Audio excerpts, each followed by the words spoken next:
Hi, Tori. Hi, Andrew. How are you today? Oh, I'm all right. How are you?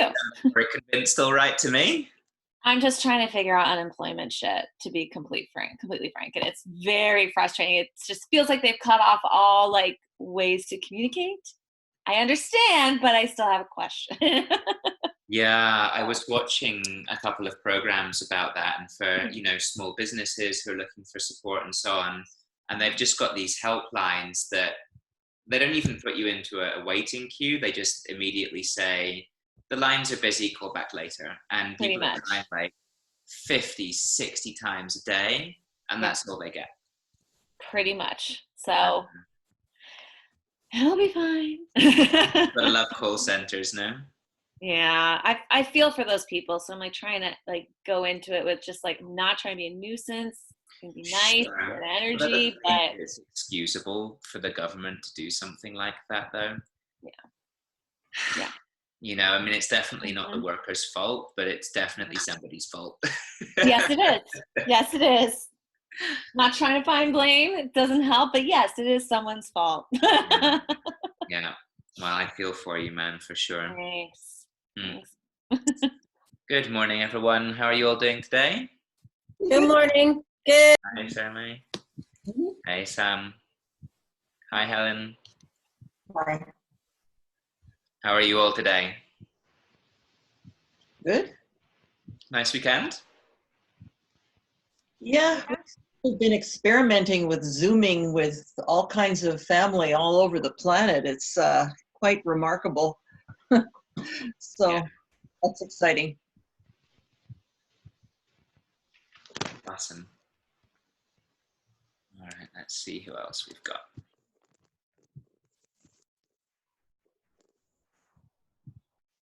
Hi, Brenda. Hi, How are you today? I'm fine, thank you. Excellent. You have a nice weekend? I did. Actually, I mean, we were on total quarantine this weekend, so nobody could go out for anything.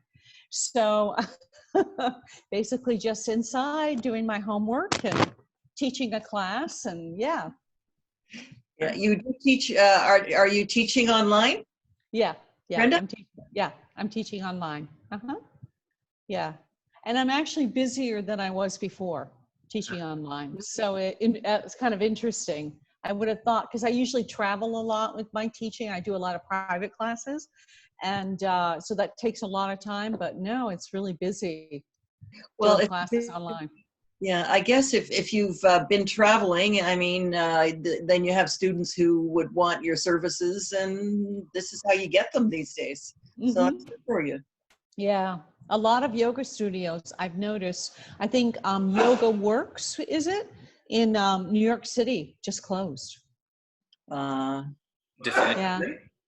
Yeah, what was it, Doug? Was that Yoga Works that just closed? Yeah, yeah, yeah. Yoga Works. Well, they closed their physical facility in New York City.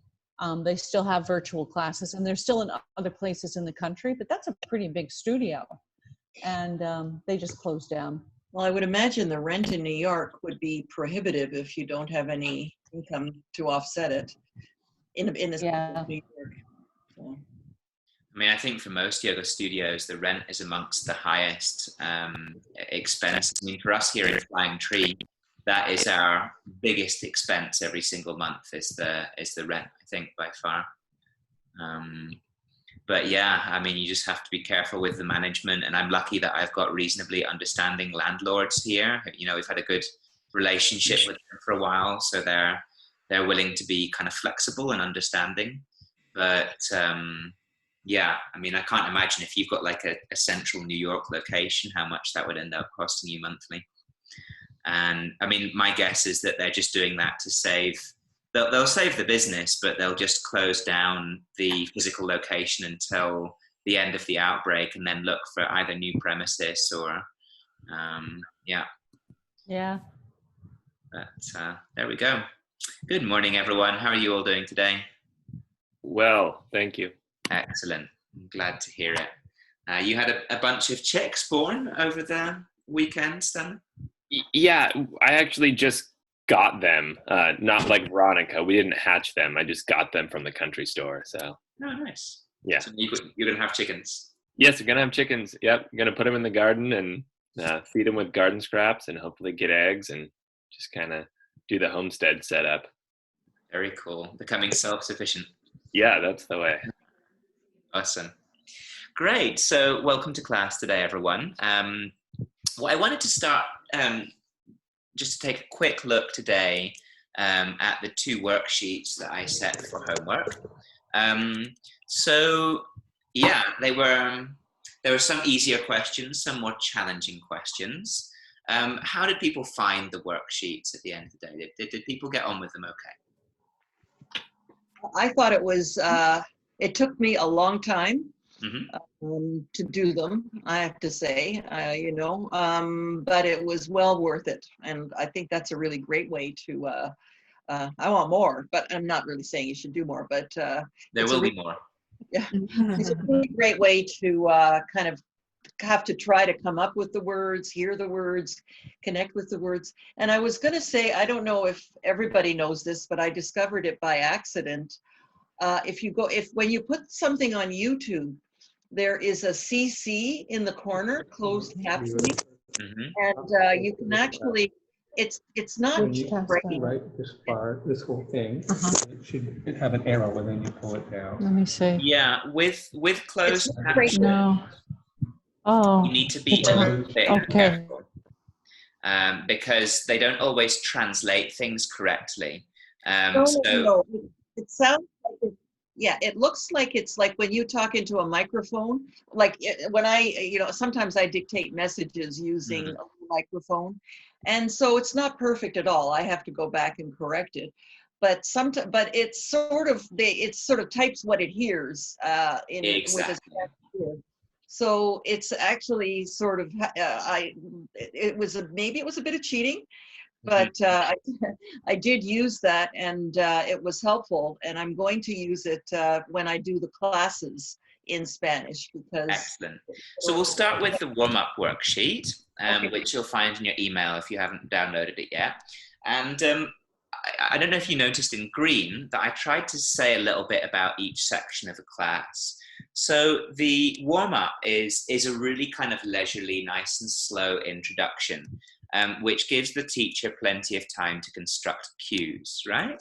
So if any of you are beginning to teach yoga in Spanish, and you don't want that kind of time pressure on there of like moving really fast with the breath, then I recommend doing something like either a seated warm-up sequence or a seated cool-down sequence. Both of those give you plenty of time to actually think about what you're going to say. So yeah, let's start with question 1. So we're starting around about minute 7 of the video. Let me see if I can share the video with you. All right. So can everybody see the video on YouTube there? Yes. Yeah, great. So we're starting around about minute 7. Now, Andrea starts class with some shoulder rolls, right? And so she uses the phrase, llevamos los hombros. What does llevar mean? Who can help me with llevar? To bring, good. And where are we bringing the shoulders? Up and back. Up and back. Okay, and in Spanish? Hacia arriba y hacia atrás. Good. So, llevamos los hombros hacia arriba y hacia atrás en círculos. Haciendo círculos, so making circles. Good. Question number 2. Andrea says, vamos a cambiar hacia el lado contrario. How can you translate that into English? We are going to change to the other side.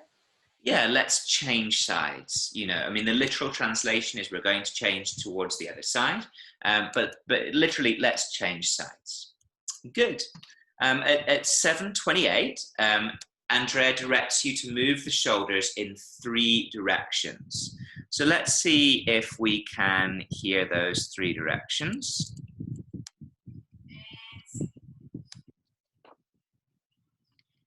hacia adelante, hacia atrás, hacia arriba y hacia arriba.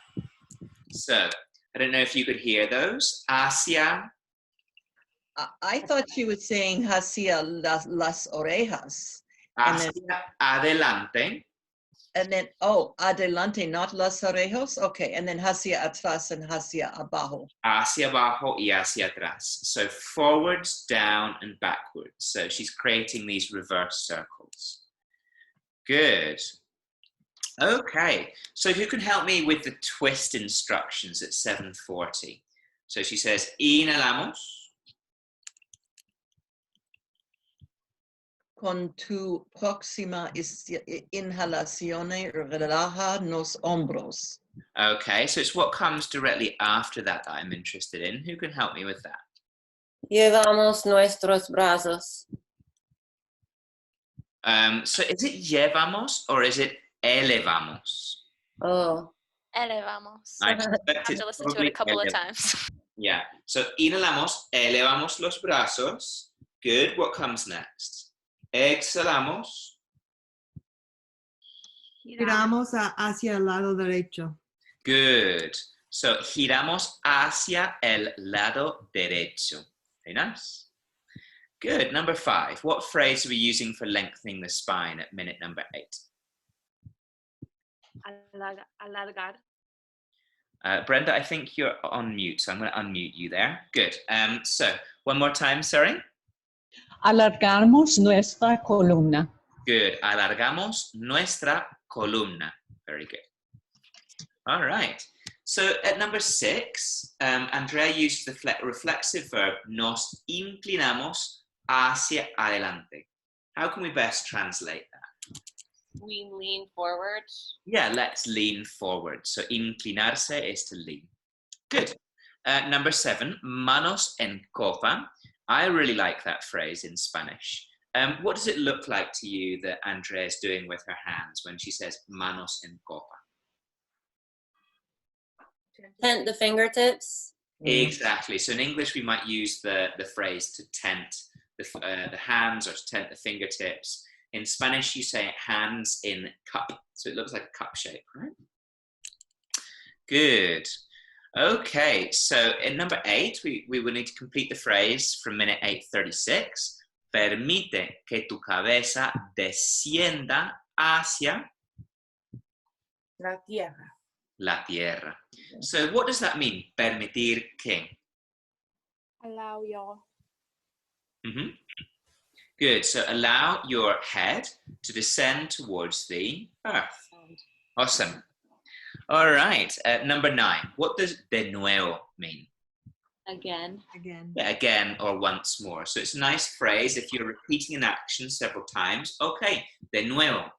You know, you don't need to always say otra vez, y otra vez, y otra vez. You can use phrases like de nuevo, which means again. Okay. Number 10, exhalamos al centro de nuestro corazón. How might we say that in English in a nice, easy way? We exhale to the heart center. Good, exhale to heart center. So if you're talking about heart center in English, el centro de nuestro corazón is how you would translate that into Spanish. Nice. Number 11, find the expression for twice more. Dos veces más. Perfect. Dos veces más. Well done. So if you're going to put ves in plural, the Z changes to CES. Dos veces más. Good. So let me put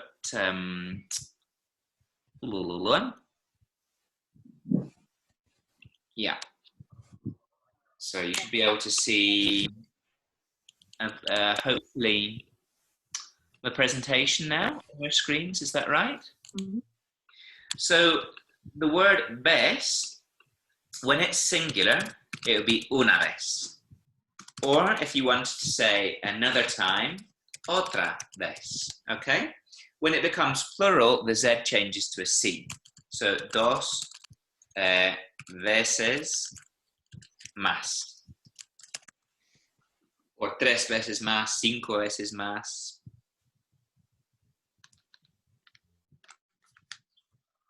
Or we could also use a phrase like a tu propio ritmo. If you're going to be repeating it lots of times, you want people to do it at their own speed. Yeah, a tu propio ritmo.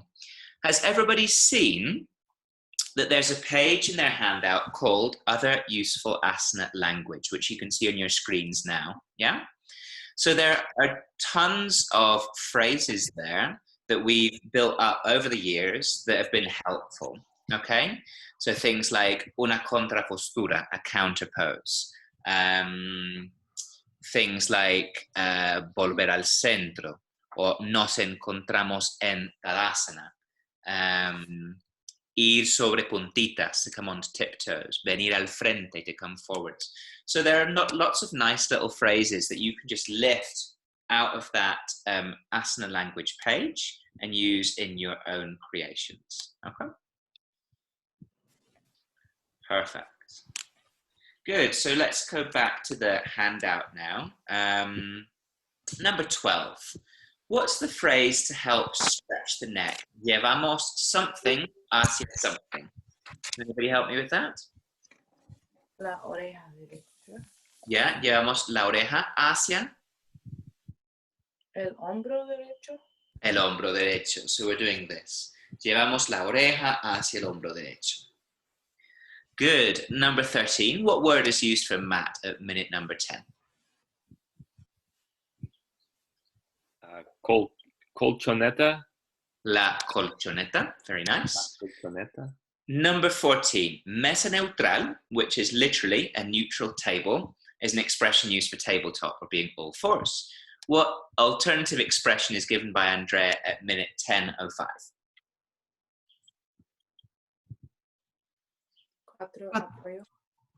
Cuatro puntos de apoyo. So 4 points of support. Yeah, cuatro puntos de apoyo. So, You know, hello? Andrew, I saw, oh, okay. I think I saw in the, can you hear me? Mm-hmm. Okay. I think I saw in a paper somewhere, at one point it said 6 points. Yeah. Which one was the 6 points? Well, it depends whether you count the feet or not. So if people have got their toes tucked, then really you've got 6 points of support, right? Because you're counting the feet as separate from the knees. But yeah, that's a good question. Okay, cuatro puntos de apoyo. What do you think it means when Andrea says las yemas de los dedos las apoyamos firmemente en la colchoneta? Who can help me translate that? I thought it was press the hands firmly into the mat.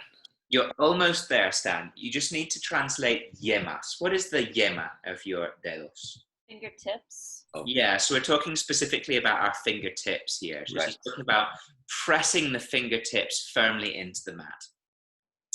Good. Okay.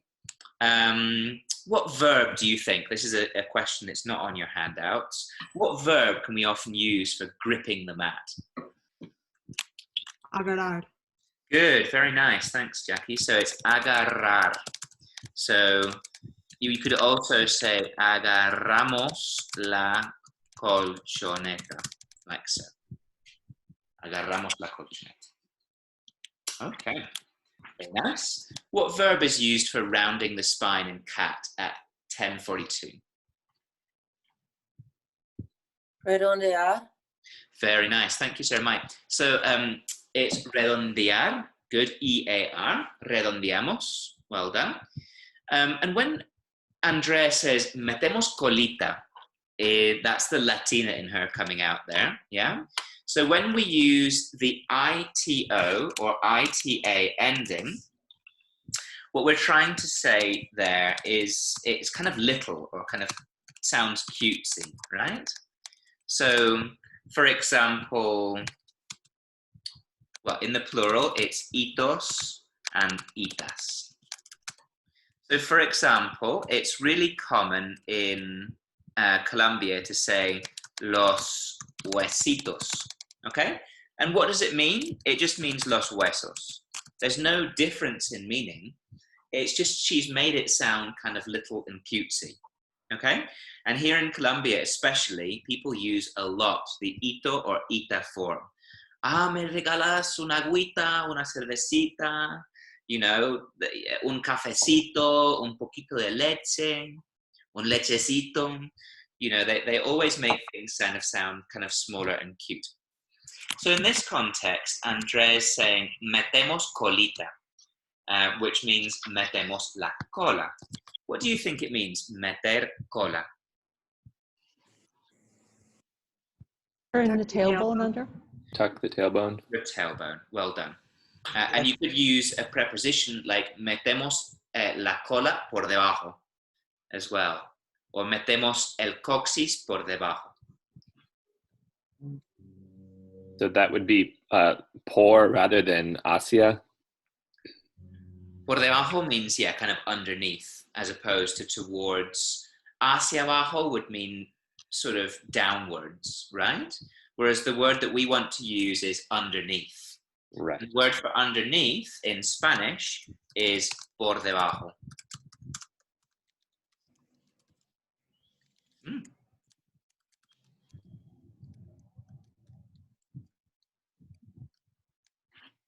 There we go, finally, underneath.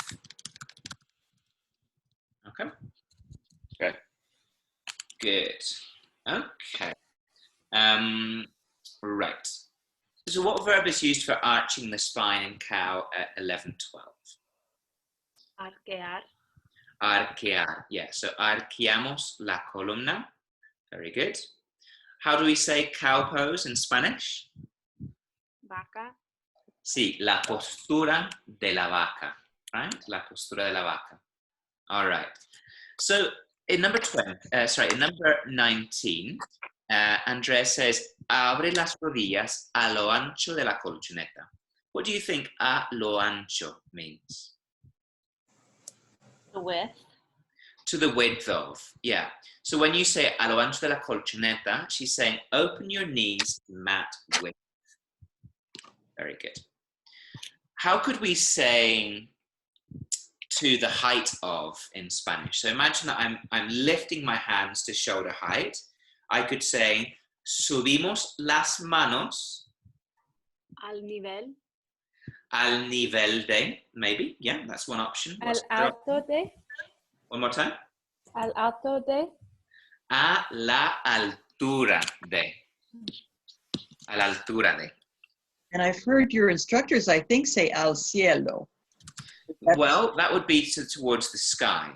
So Yes. this is different. If I'm just getting my students, like, let's say they're coming into star pose or whatever you want to call this, and we're only getting them to raise the hands as far as the shoulders. Oh, yeah, no, that's not. In Yeah, that case, I would say, subimos las manos either al nivel de los hombros or a la altura de los hombros.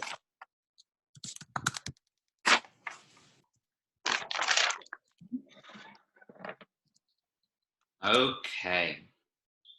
So number 20, Andrea is getting us to come into child's pose. So we've got 4 verbs here. The first one, los dedos gordos de los pies a la colchoneta. Who can help me with that one? Llevamos. Llevamos los dedos gordos de los pies. Good. So bring the big toes down to the mat. And then we've got something, los dedos gordos. Juntamos. Juntamos. What does juntar mean? To join, bring together. Join. Very good. Something, isquiones hacia nuestros talones. Llevamos. Llevamos. Good. She might also say bajamos. That would be another option that she could have said. And then finally, something, los brazos hacia adelante, frente en la colchoneta. Extendemos. Extendemos los brazos hacia adelante. And what is your frente? Mat. Your forehead, right? Frente en la colchoneta means forehead on the mat. It doesn't mean the front of the mat. Yeah? So you need to be a little bit careful. That's a false friend. All right, last few questions. So, how would you translate permite que nuestro corazón se derrita hacia la tierra? This isn't a direct translation, but I would say in that case, melt your heart to the ground. Well, it kind of is a direct translation because Allow your heart to melt to the ground. You know. Yeah. Okay. Fair enough. Yeah. So the exact phrasing is slightly different, but derretirse is to melt. So permite que el corazón se derrita is allow the heart to melt towards the earth, or just melt your heart towards the earth. Good. Okay. The name for that Andrea uses for plank at 1251. Plancha. La plancha. And of course, you've got plancha alta, which is high plank, and plancha baja, which is low plank or chaturanga. Good. How does she instruct us to keep our knees bent in down dog?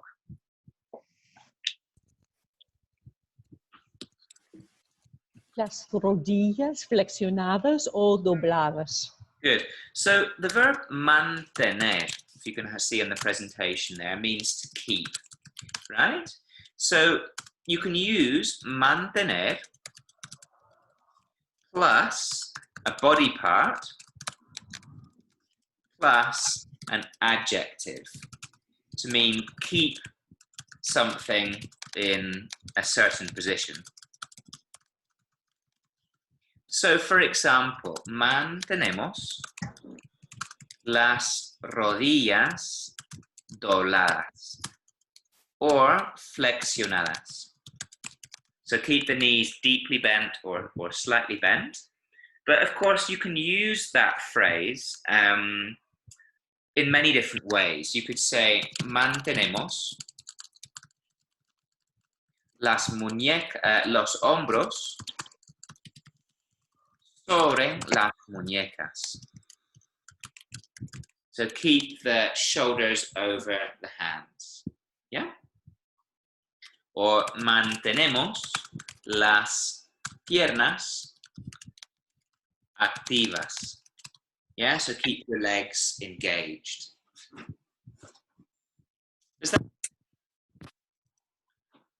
So mantener is quite a versatile and useful verb. All right, good. How can we translate caminamos al centro de nuestras manos?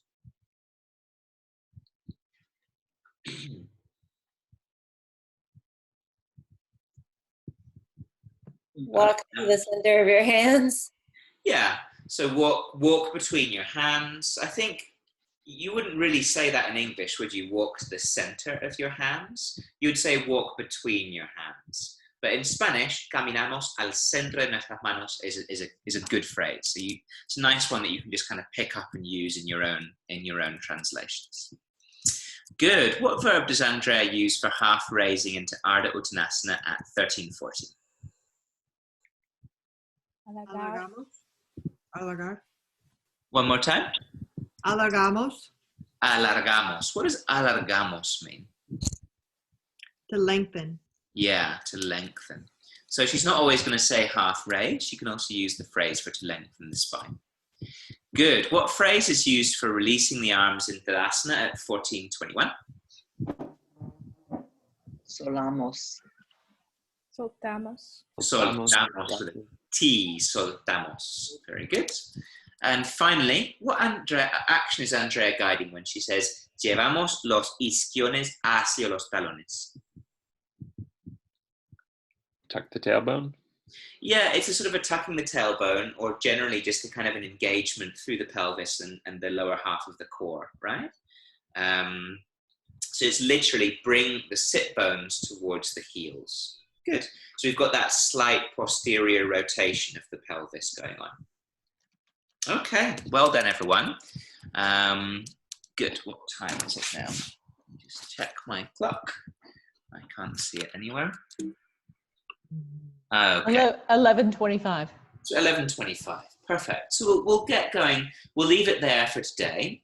But one thing that I would like to point out is if you watch Andrea's video, did you notice a difference in the kinds of cues that she gives when she starts moving into the standing flow? Did you notice a difference there?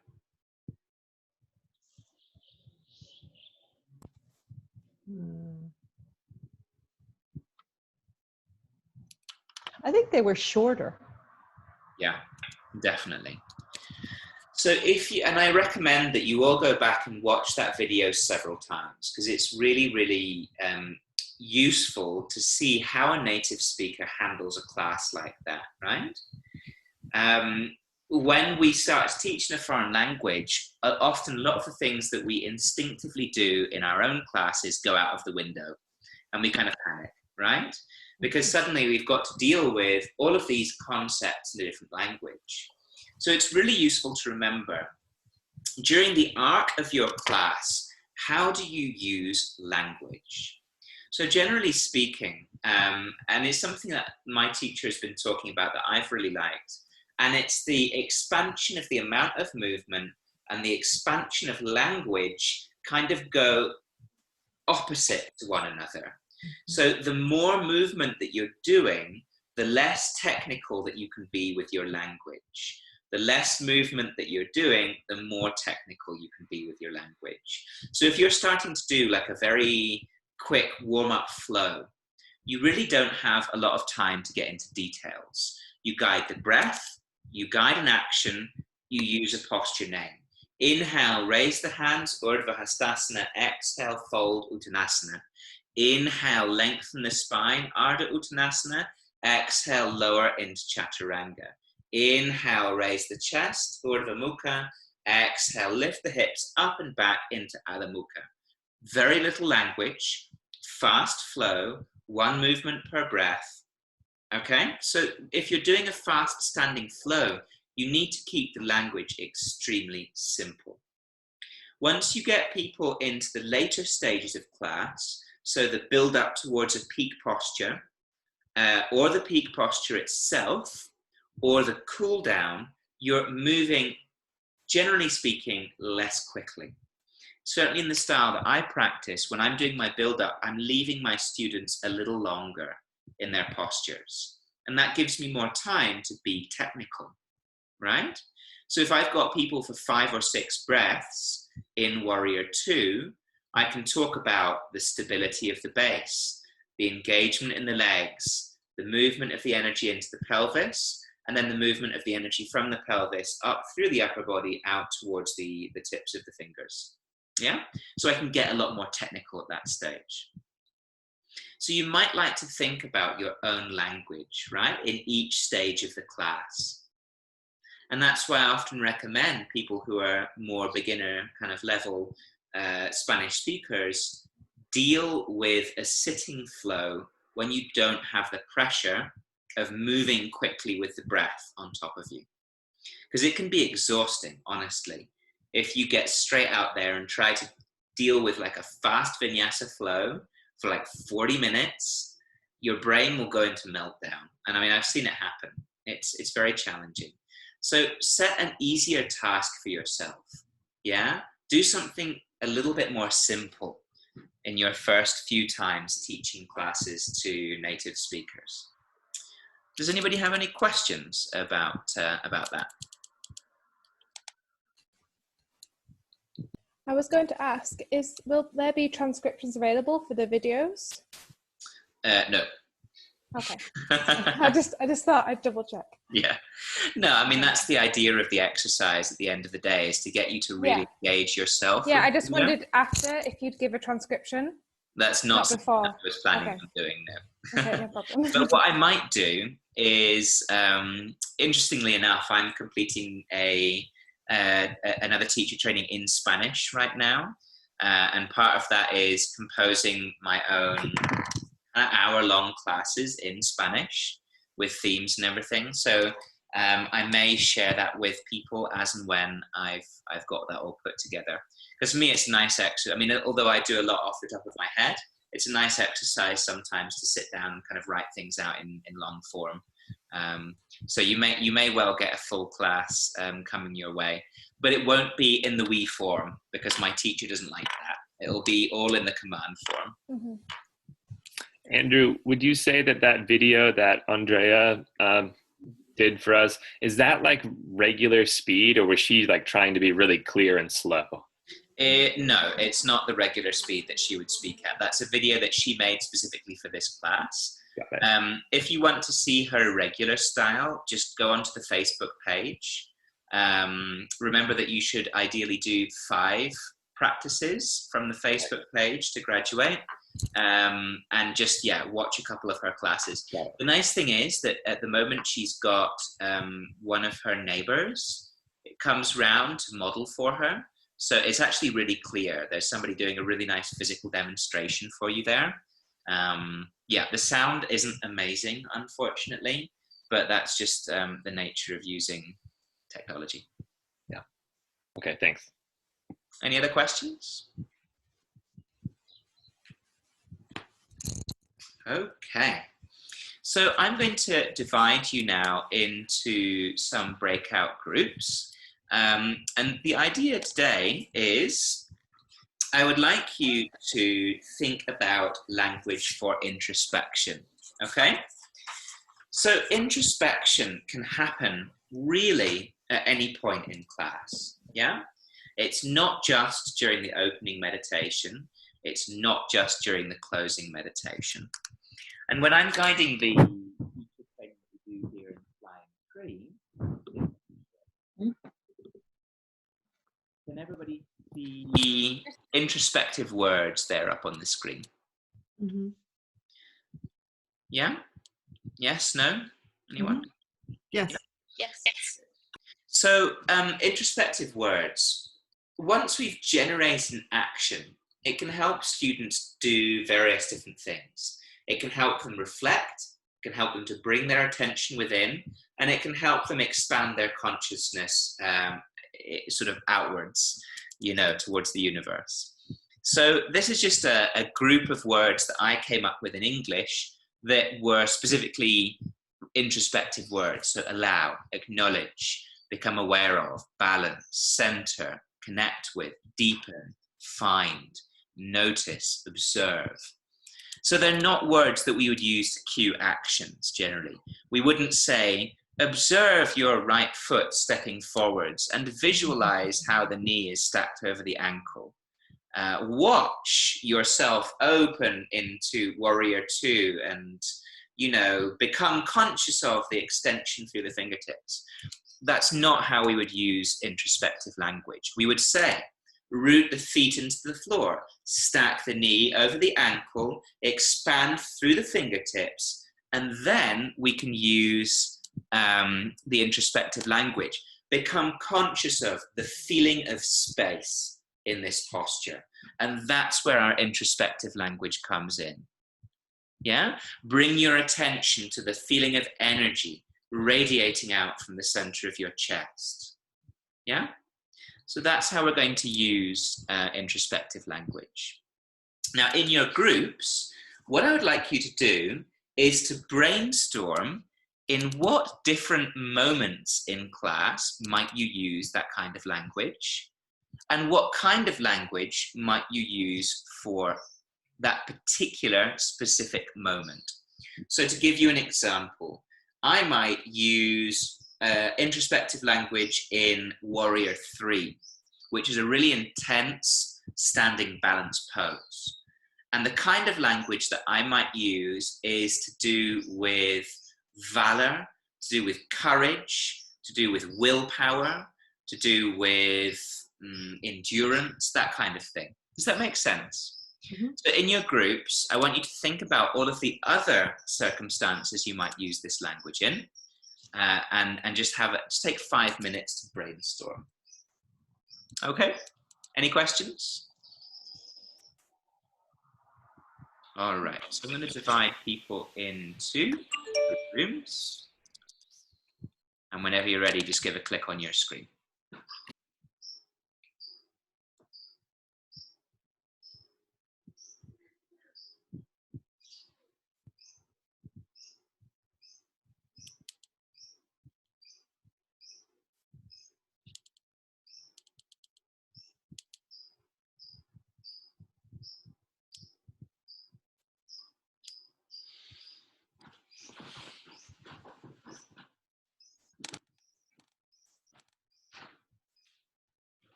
Allow yourself to.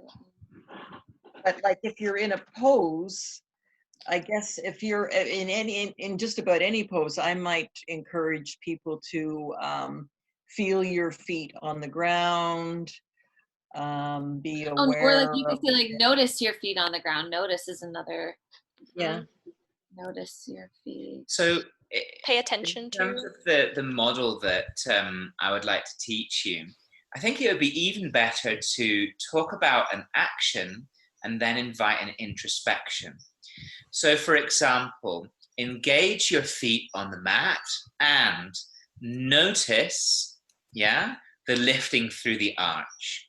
So that way you're cueing an action and you're inviting a reflection. Because if you just say, notice your feet on the ground, it doesn't really guide the students to do anything particularly useful, right? Whereas if you're first of all guiding an action and then inviting a reflection based on that action, suddenly you're really helping people to kind of deepen their practice a little bit. Does that make sense? Mm-hmm. Okay, so let's say dog pose. So you told people they're in dog pose.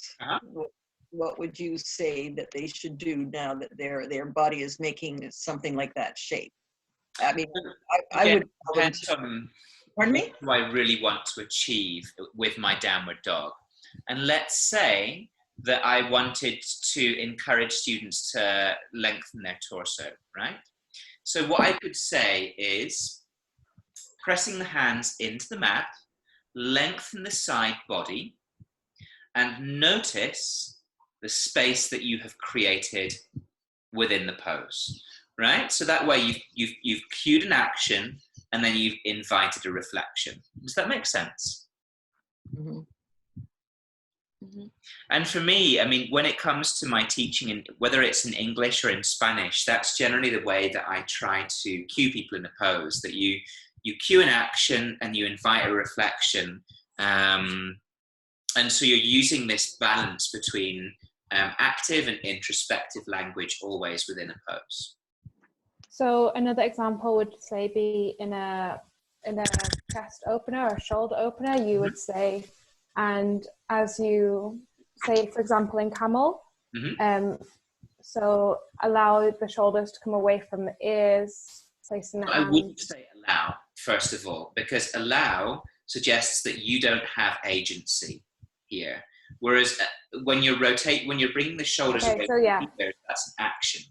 Yeah, so the action would be rotate the shoulders away, and then it would be notice the expansion through the heart center with the introspection. Yeah, or allow the space to allow the sense of space to grow, or just, I mean, there are lots of different. Let's have a look at the list of action words. So rotate the shoulders up, back, and down, joining the shoulder blades, and become conscious of the feeling of space in your chest. Yeah. Mm-hmm. Yeah, so we actually came up with quite a lot of the words that you're talking about right now before you joined the group. Words like bring your attention to, feel your body, be curious, be aware of, allow your body. And so what you're saying is to take those and connect them with a particular moment in the instructions that you're giving, right? Exactly. So usually when it comes to asana, and I'm going to explain this with the whole group, because I think it's worth our while just to take a moment to consider what we're talking about as a group and among the whole group as well.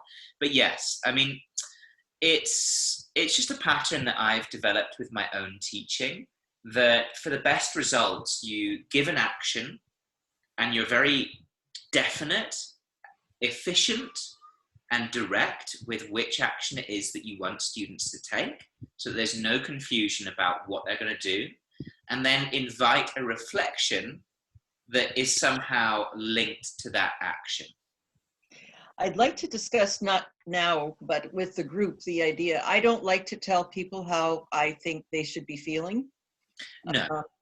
So I'd like to talk about how to navigate. I understand what you're saying, and I see the benefit of it. But I'd appreciate a conversation about how to navigate telling people that they should be feeling a certain feeling is not helpful, obviously. Mhm. So anyway, we don't need to talk about it now, but I'm hoping that you can Well, I address think that's an interesting reflection, and maybe you can bring that up in the group discussion when we have it in a moment.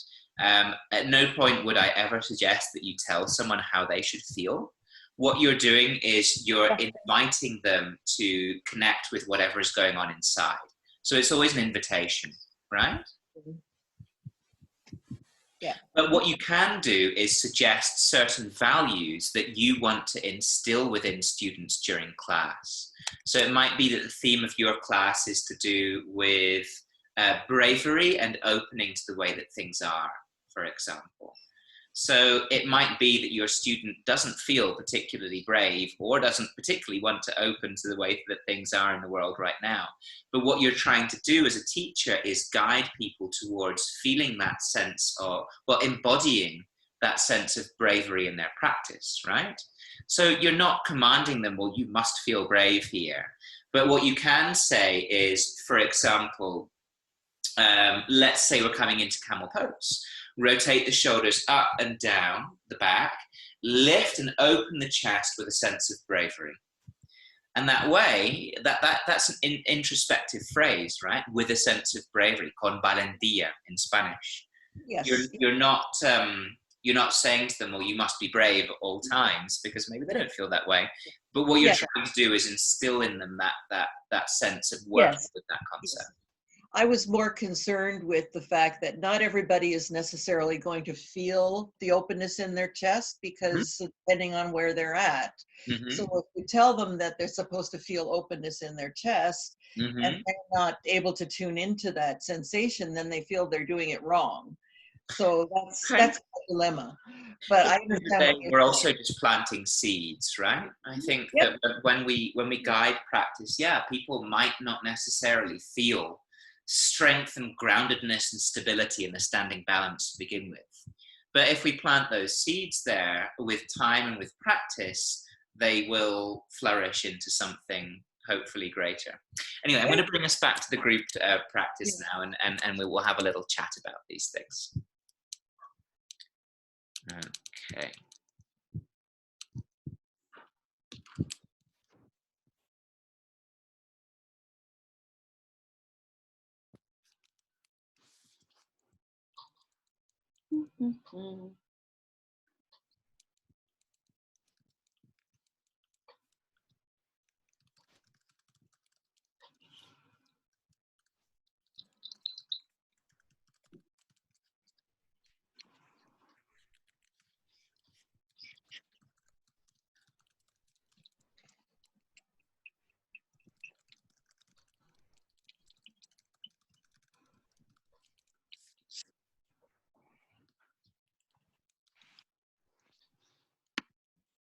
Oh, Andrew, should we close? I've got my worksheets open to review those. Should I close them for now? You can close them for now.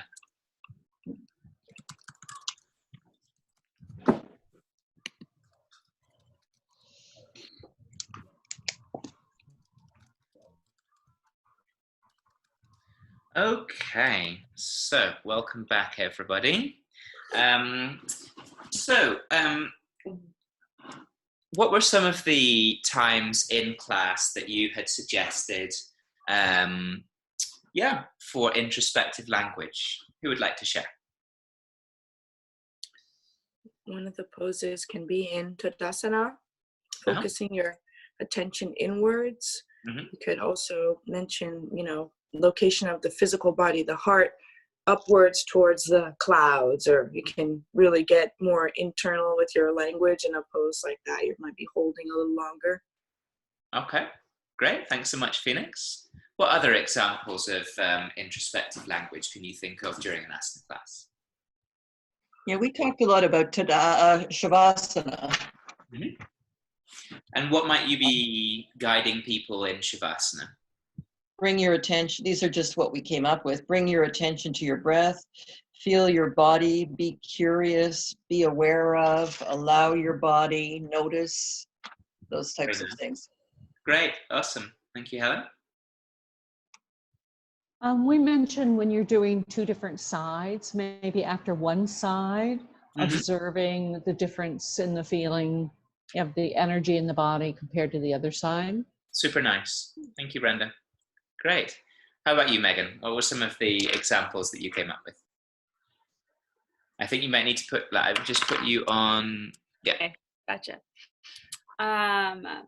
We did like, when say you set an intention at the beginning of class and like midway through class you take a break to reconnect to that intention and weave it through and notice how things might have like changed or how energy has shifted so far, and then reconnect at the very end to kind of create that theme of awareness.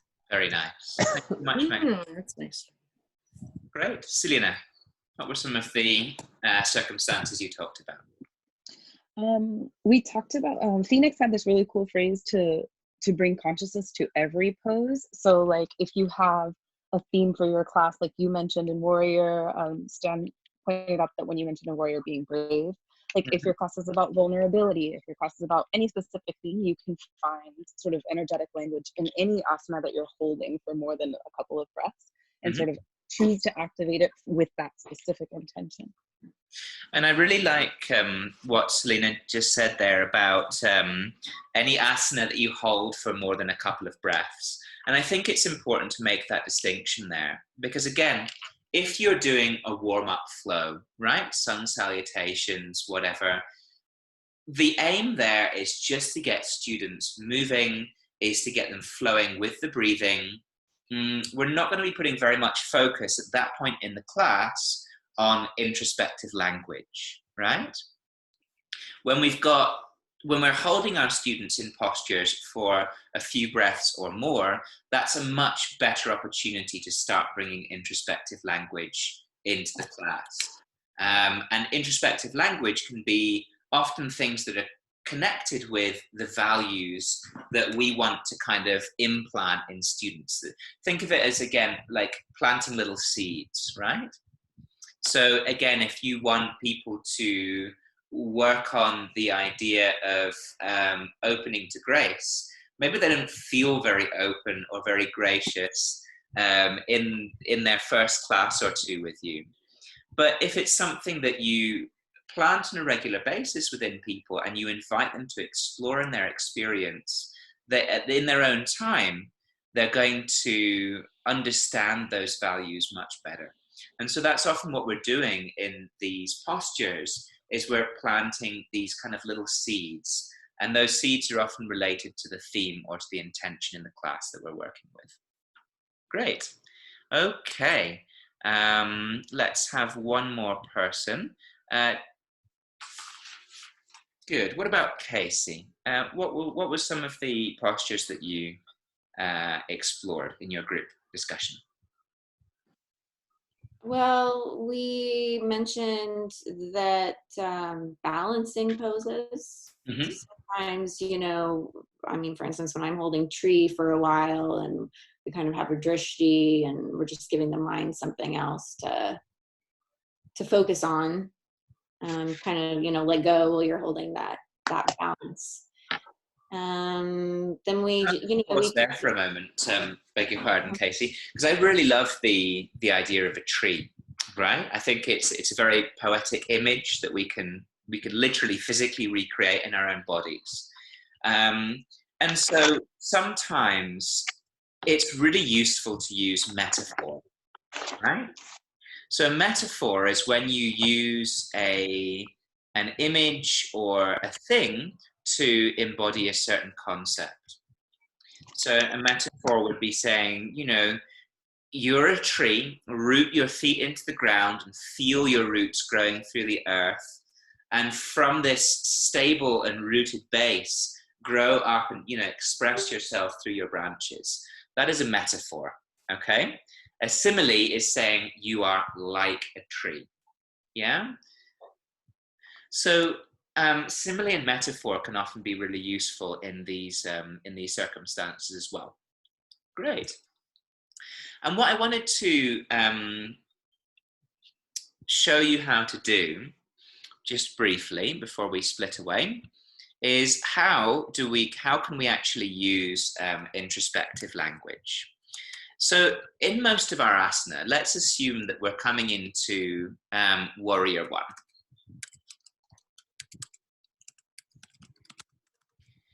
So what I first of all want to do is cue an action with direct and efficient language. Let's imagine that we've got the feet in the right position, and I wanted to say, root the feet into the earth, enraizamos los pies en el suelo o en la tierra, and grow through the legs. Y crecemos las piernas. So grow the legs, crecemos las piernas. Okay? Enraizamos los pies en la tierra y crecemos las piernas. Okay? And then I can use an introspective phrase, y con valentía. So there's my introspective phrase. So with bravery, yeah. Extendemos el torso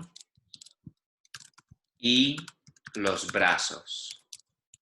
So extend the chest, or extend the torso and the arms. Okay? So I'm starting from the base upwards. I'm moving in the direction that the energy is moving. And I've got my introspective phrase there, con valentía. Does that make sense? Another example. So we're in camel pose. So something that we were talking about with the group that I was in.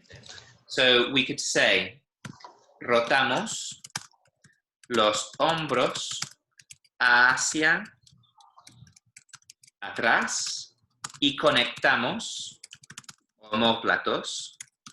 So rotate your shoulders back and connect the shoulder blades. Y sentimos el espacio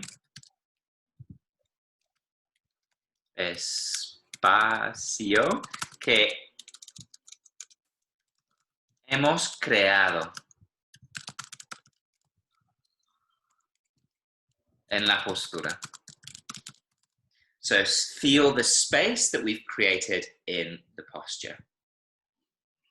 Or sentimos, for example,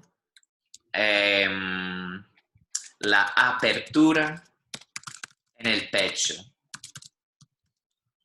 Yeah? So feel the opening in the chest.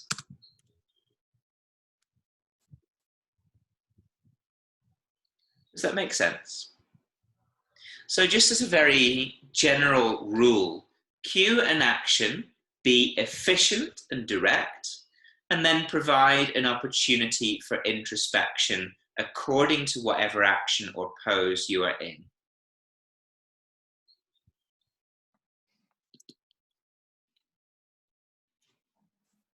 Does anybody have any questions at this point?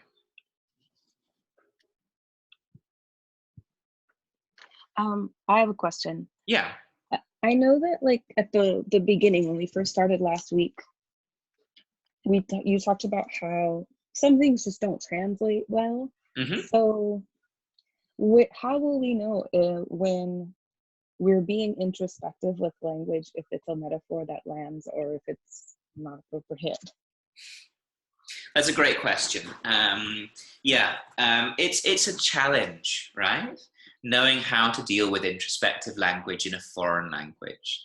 And that's why I really recommend just watching or attending as many classes by other native teachers as possible. When it comes to my own practice, it's really just by doing all of these classes of the teacher training and hearing again and again and again from native teachers, like what sounds good to them, that I've gotten an instinct for this. Obviously, we're going to share some phrases with you as a part of this course, but it's just by exposure to native teachers' language that you're really going to get a good sense of like what really sounds good. At the end of the day, I think people's imaginations are reasonably rich. So even if it doesn't translate 100% perfectly, people are going to get a pretty good idea of, if you're talking about concepts like, you know, bravery or opening or stability or grounding or, you know, surrender or release or whatever it is that you want to talk about. I think people are going to probably be able to guess, even if your Spanish isn't, you know, 100% kind of on it. Does that make sense? Yeah, and there's just one thought. There's that phrase, like, it's not what you say, but how you say it. And so this isn't exactly this class, but I think like kind of exuding the energy of what you're trying to say, like people are gonna, even if it's something they've never heard, but you say it with the right energy, they're gonna get it. I agree. And I think when you're talking about things like relaxing, you want to match the tone of your voice to the sense of what you're trying to get across. So obviously, if you're guiding Warrior 3, you need people to be strong and energetic and lengthen the body and press from, you know, and you're really guiding with this. And then you want people to relax and calm and open and let go. You know, you're modulating your voice in a very different way. Right. Yeah. Great. Thanks, Stan.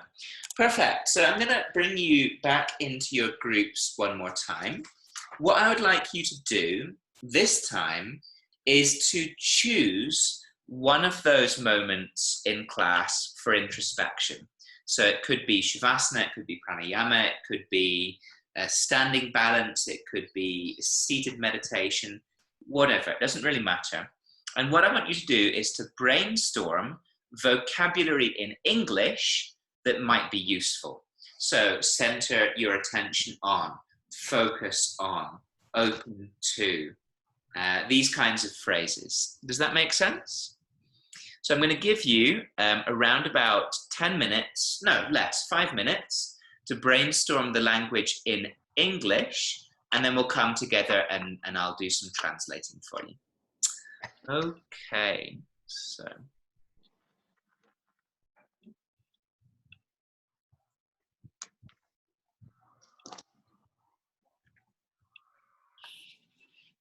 Okay, so whenever you're ready, you can join your rooms.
And I always like ask people to check in like on with the body, with the breath, with the mind, like on the levels of body, breath, mind, something about that. Like notice. You know, I like that because I will use check in as well. And I'm not sure how you translate that in Spanish, how it would. Yeah. that would be a nice one to ask him. That I'd be curious because I use that a lot too. Yeah.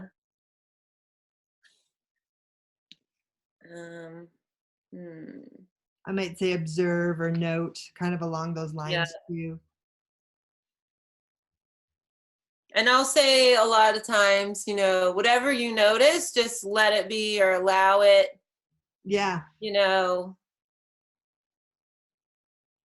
don't judge, don't label.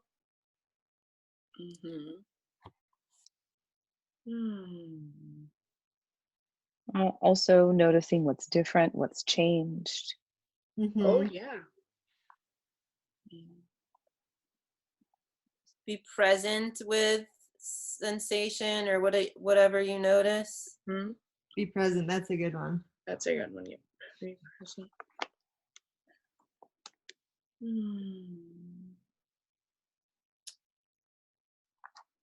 Release, like a sense of release, releasing the tension, releasing whatever. I wouldn't say this in a general class, but since our group is all ladies, I took this full moon womb yoga class, and the teacher said, wherever you fall in your pose, fall in love with where you are. Ah, I love that. What? Yeah. Cute.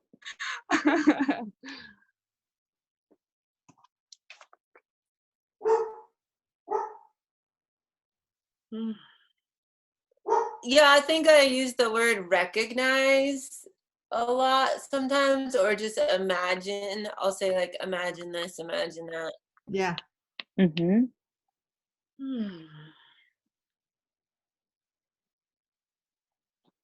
Yeah, along those lines, like imagining the breath moving up and down the spine, which is definitely not literal, but. Oh yeah, that's a good one.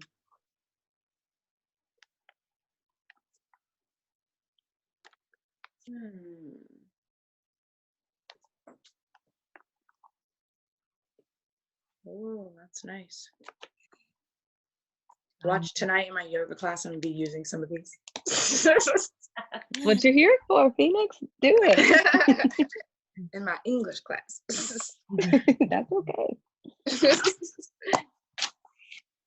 These are so good. I might say like empty your mind as well.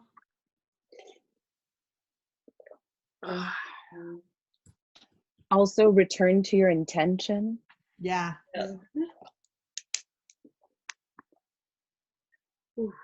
And also, I'll say kind of like, where are you right now? Like, where's your body, but also where's your attention? That's great. In space.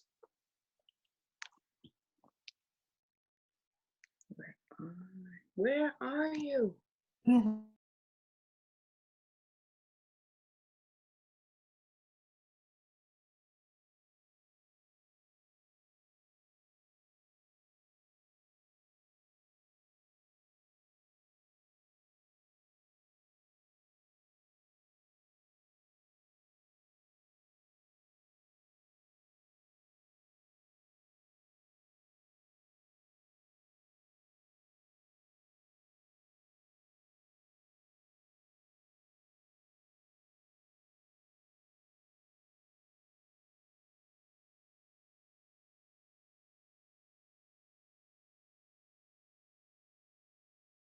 I didn't see him.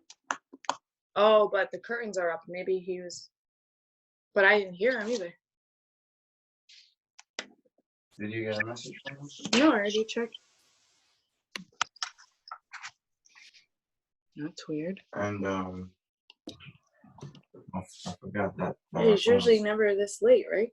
Yeah, but I forgot that our phone was off. It turned off today. Oh, he probably tried to call you, but usually he'll text me too. Do you want to call from my phone? Yeah. Oh, actually, I can just text since I'm in class. Oh, I thought I was on mute. Sorry, guys. No worries. Andrew. Andrew, we can't hear you. Andrew, we can't hear you. How about now? Yeah. Magic. Okay, so let's share some of this introspective.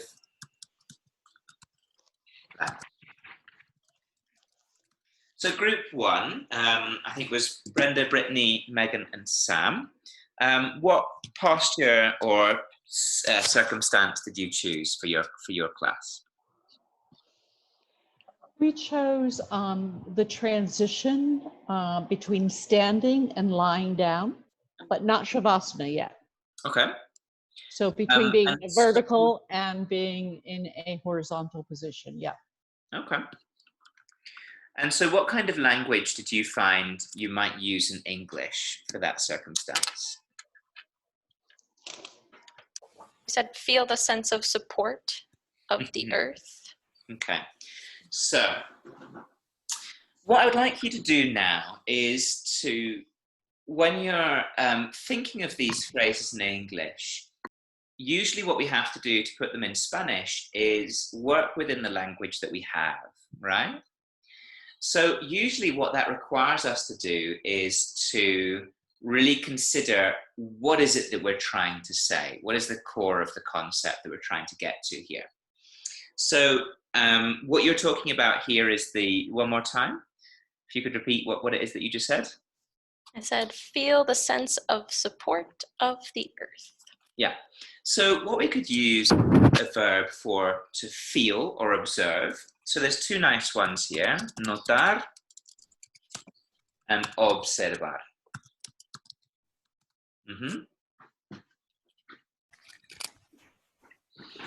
So sense of support, or even just the way in which, yeah. So the way that I would phrase that is I would put notar or observar in the we form. Notamos la manera en que, the way in which, yeah. Notamos la manera en que la tierra nos apoya. Does that make sense? So see the way in which, or note the way in which the earth supports us.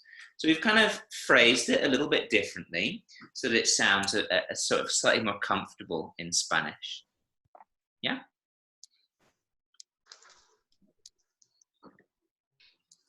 La manera en que la tierra nos apoya, support.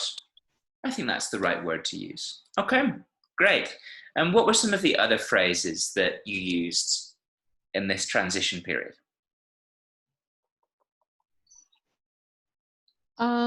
We said, again, some of this is, notice how the breath is slowing into a natural rhythm.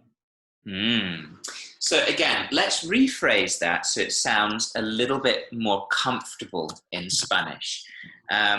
So again, notamos or observamos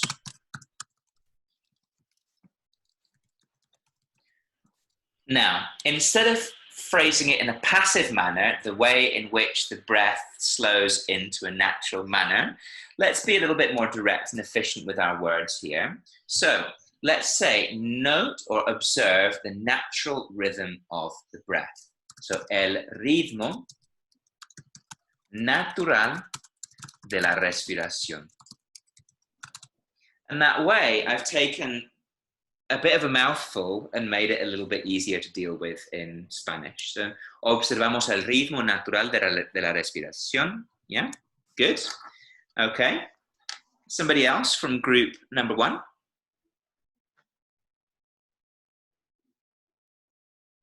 Allow your muscles to soften.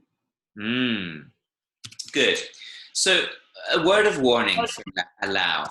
Permitimos que takes the subjunctive, mood, okay? Subjunctive in Spanish is a part of the verb that deals with potentiality, yeah? So here we're allowing that something might happen, right? So there's the idea of potentiality. So don't worry if you don't really understand much about the subjunctive, but you do need to be aware that if you start to use the verbs like permitimos que, which means to allow, you do need to pop a subjunctive in there. So could you remind me what the phrase was in Spanish?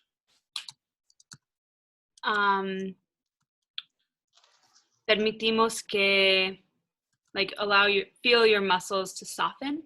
So allow your muscles to soften or to relax, you know, permitimos que los músculos se relajen. Yeah? Allow the muscles to relax themselves.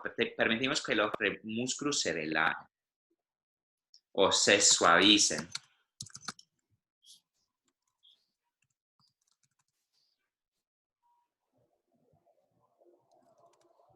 With a C, because verbs in Spanish, they love to change their letters all around. Okay? But you don't even need the verb there if you don't want to go into the subjunctive. You could just say, suggest the muscles relaxing or the muscles relax.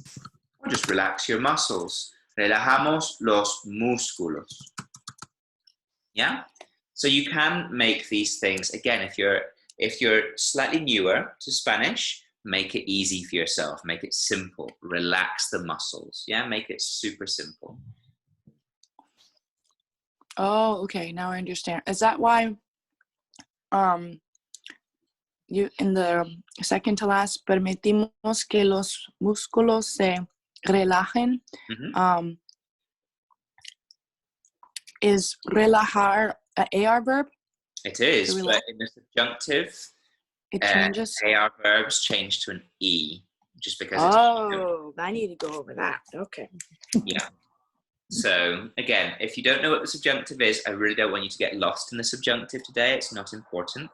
The idea is to take this concept, which might be something quite metaphorical, yeah, and give yourself an opportunity to make it simple. Yeah, make it simple. All right, so who was the last person in group number 1? Was it Sam? Yeah. What was another one of the phrases you used?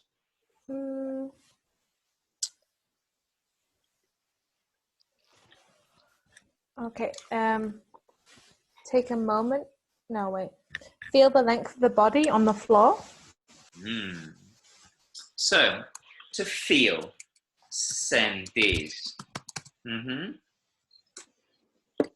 The length of the body. So,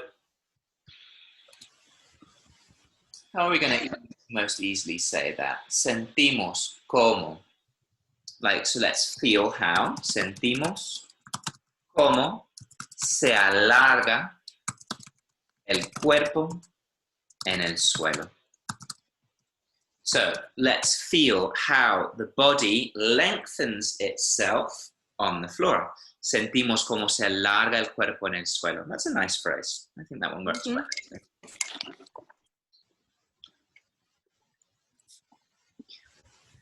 So were there any other phrases in group 1 that you thought were particularly nice or particularly helpful for this transitionary moment?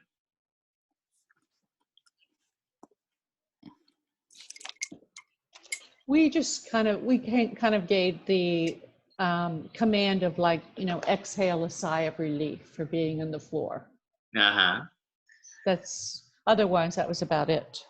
Yeah. So the idea of relief is el alivio. Yeah. So again, you could use a verb for noticing. So if we have a look at our verbs in the meditation sheet, notice, observe, I think those, or visualize, imagine. Yeah, so notamos el alivio con la exhalación. O exhalamos y notamos el alivio. ¿Ya? Exhalamos y notamos el alivio. So note this sense of relief or release. El alivio o la sensación de alivio. Que nos brinda, that's a nice phrase, que nos brinda esta postura. What does brindar mean? Offer. Sorry? Offer. To offer. Thank you so much, Brenda. Yeah, it's to offer. So exhale and notice the sensation of relief that this posture gives us. Great. Anybody else? Anybody else like to add anything else before we move on? Excellent. So thank you so much, group number 1. Okay, let's have a look. So in group number 2, there was Helen. Is it right to say Stan, Tori, Helen, and Casey? Is that right? Yes. Awesome. I misled my group. I thought that we were talking about meditation. I have no idea where I got that, so apologies to my group. No. I think if you're talking about meditation, that's also part of the class, right? Yeah, we talked a ton about breath. Great. And I think one of the ones I wrote down is take in the fullness of your breath. So what are you trying to say by that? Like breathe in deeply, or like just observe like the fullness of your body when you breathe in and out. Yeah, so again, it's useful to kind of try and pin down a little bit, which can be difficult sometimes, right? We can say these things in English that sound really nice, but we really kind of look for the meaning there. What we're really trying to say is, breathe really fully and deeply. But yeah, I mean, so in this context, we could say, observamos la plenitud, yeah, the fullness in this case, de la respiración, y la duración de cada inhalación y exhalación. Does that frame, do you think, what you were trying to say? Yeah, and I another one that I wrote down, it's when you said like just to keep it simple, I wrote down follow your breath. Nice. So to follow is seguir. So seguimos el ritmo de la respiración. And here, I think there are tons of words that we can use for the idea of focusing the attention, right? So these phrases are really applicable to any posture. You could be in Warrior 1 and focus your attention on the breath, or focus the attention on the, the bravery or the force of the posture, whatever. So I'm going to give you a few different options here. The first one is centramos la atención en. Yeah, it's a nice and easy one. Nos enfocamos en. Nos concentramos en. Llevamos la atención a. So there's a lot of different phrases, and if you go back to the meditation page, you'll find nos conectamos con, nos concentramos en, nos centramos la atención en, nos enfocamos en, llevamos la atención a. So there's a lot of different phrases that we can use in these circumstances. Good, okay. And then after all of those things, you just add the quality. So what things can we focus ourselves on? We can focus ourselves on the breath, the rhythm of the breath, the beating of the heart itself. We can focus on physical sensations. We can focus on emotions, thoughts, judgments, different chakras, yeah? So there's really lots of different things that we can put our attention onto. Does that make sense? And if you have a look at your meditation sheet there, you'll see on the left-hand side a translation of all of these different useful nouns.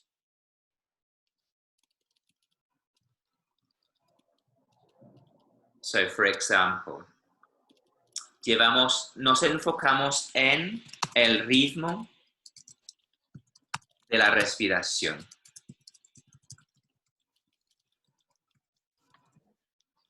Centramos la atención en Anahata Chakra. For example, nos concentramos en las sensaciones del cuerpo o de las piernas o de los dedos de los pies.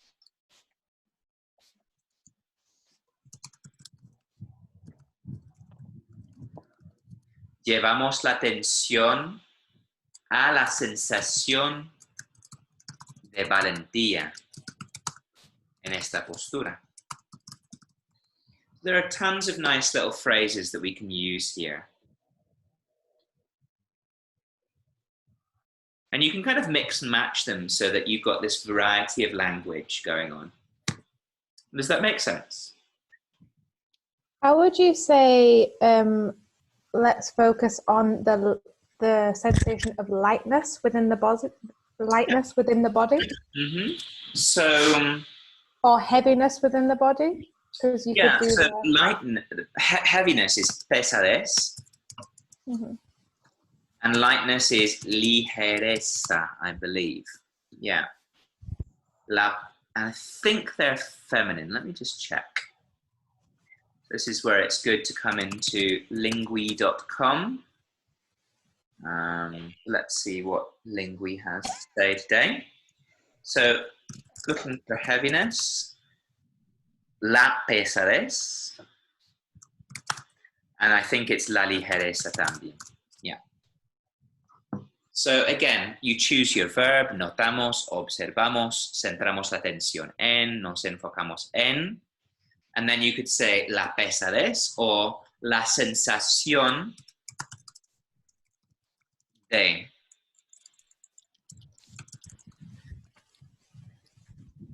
Pesadez or ligereza. Mm-hmm. What was the website that you just mentioned? I don't think I've ever used that before. Yeah, so I'll just show that with you. So does everybody see my web browser now? Mm-hmm. It's called lingui.com. And I really like it because it's not just a dictionary. As you can see up here, it's got a dictionary. So, pesadez.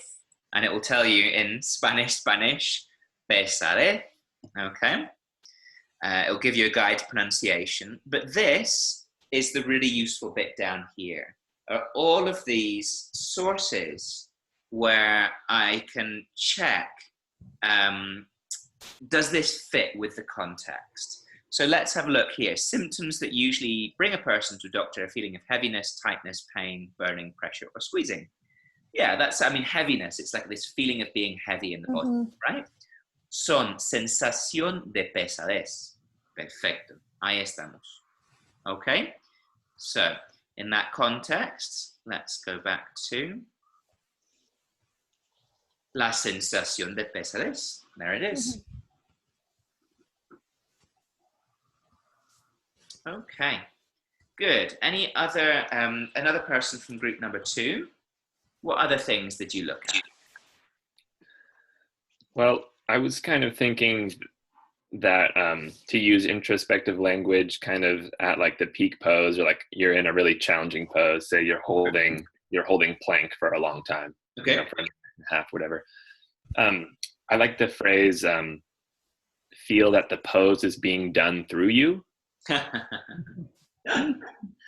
Yeah, I mean, I could give you a translation for that, but I'm not 100% confident that people would necessarily get what I'm trying to say. I mean, the literal way that you translate that is, sentimos que la postura se hace a través de ti. Yeah, but I'm not really sure that people are trying to get this idea of that there's some kind of external force here that's helping you to sustain the posture, right? And that's kind of what you're trying to say. Yes. Yes. So in that context, I might just want to try and choose a different way of kind of focusing that attention. So notamos la sensación de fuerza que te sostiene en esta postura. So that's what I would probably want to try and say in that context. So here we go. Sentimos o notamos, let's say, la sensación de fuerza y valentía que nos sostiene. En esta postura. Does that make sense? So yeah, exactly. here we're trying to kind of rephrase things so that we've still got that same sense of being helped from outside, but we're phrasing it in a kind of a slightly more direct way. So note that sensation of strength and bravery that keeps us, that holds us in this pose. What about the word curiosity? Like be curious about, which can speak to what Stan was saying about being in a peak posture and holding it maybe like a little bit longer. Like be curious to the sensation, be curious to what may be building. Is curiosity a word that could be used?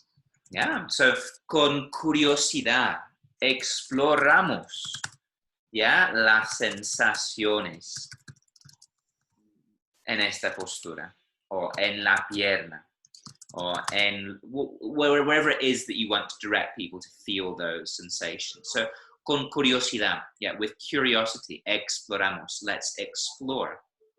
Yeah. So by all means, I mean, phrases like that are lovely to help us add a bit of richness to our language. Andrew, is it possible, in English, I might say breathe into your arms, breathe into your feet. Now that's literally not what I know. I'm wondering if it's a sort of a metaphor in the sense that you're not literally going to take your arms and your feet are not your lungs. You can't actually breathe into them, but is that something that could translate into a Spanish thing? Yeah, I mean, if you wanted to just translate that directly, it would be respiramos hacia las piernas, like breathe towards your legs, right? Or whatever it is. Does that make sense in Spanish? I've heard people say it. Whether people are necessarily going to understand that in their first class, I think is a different context. And that's the same in English. You know, I mean, if I went up to somebody in the street and I said, breathe into your left foot, they would probably look at me like I was mad. So for someone like that, I might want to say, visualizamos. Imaginamos que podemos llevar la respiración. That's perfect.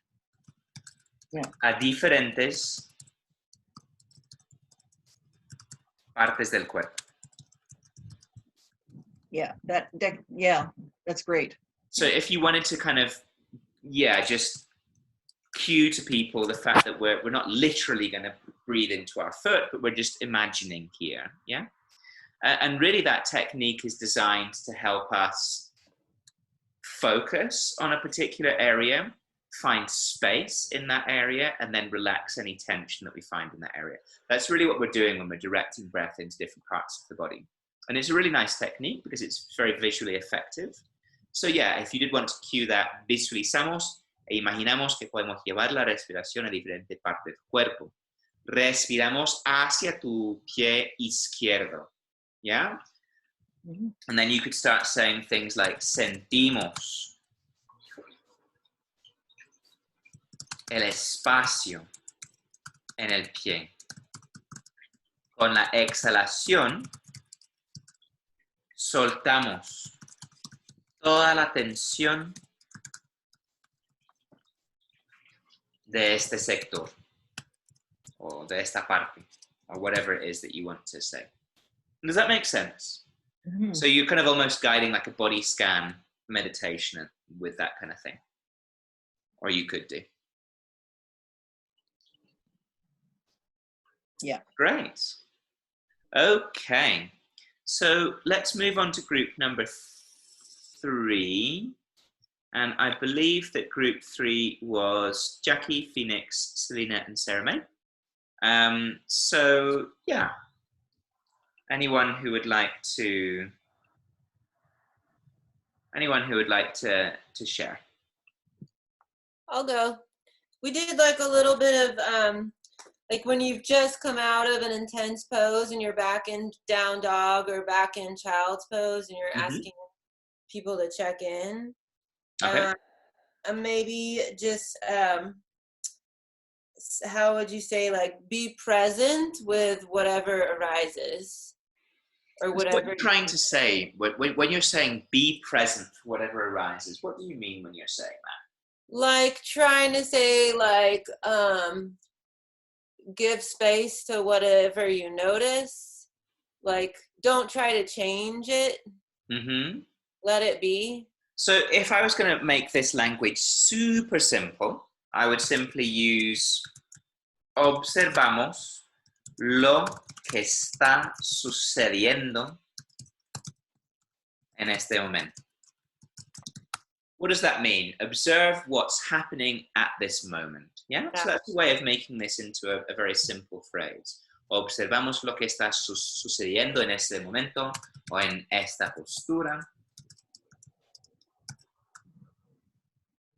Y damos espacio.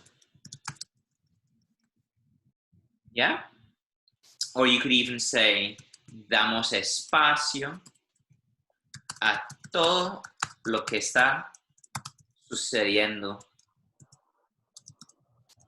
en este momento. You got a couple of phrases there that might work. Does that make sense? Would you say damos espacio en vez de creamos espacio? So what I've written up there is damos espacio. Mm-hmm. Crear espacio. Is that what you were asking? Yeah. That's more to create space. So creamos espacio en el torso.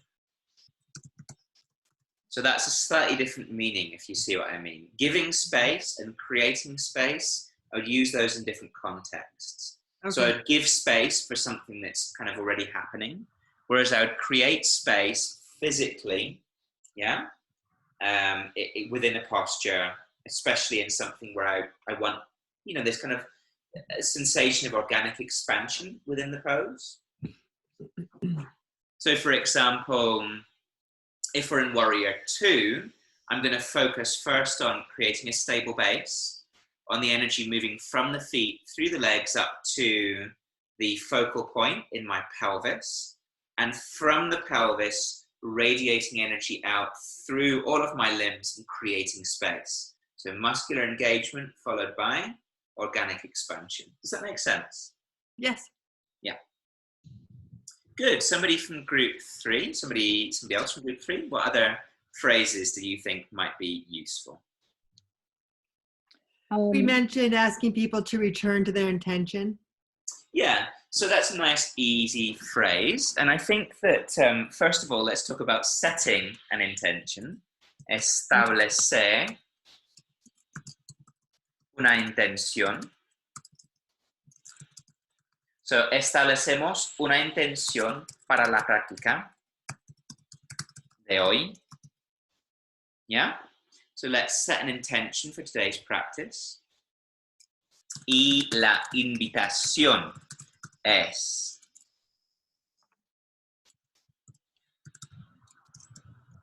past infinitive. La invitación hoy es sentir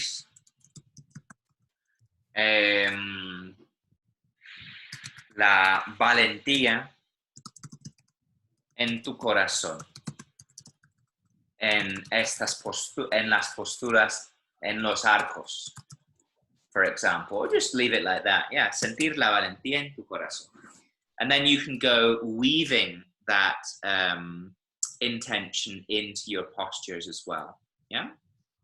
So establecemos una intención para la práctica de hoy y la invitación es, entregarte, surrender, yeah, en las posturas. O la invitación es sentir la libertad que hay en cada momento. And you can really just talk about any values, yeah. So things like libertad, freedom, yeah. Entrega, surrender. Yeah, and you can search on Google for whatever kind of translation for the values that you might want to express in your class.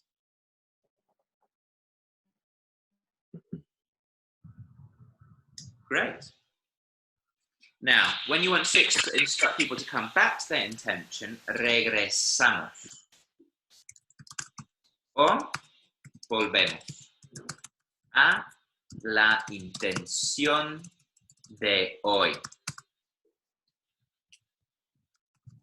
Que es, and then you can summarize what it is.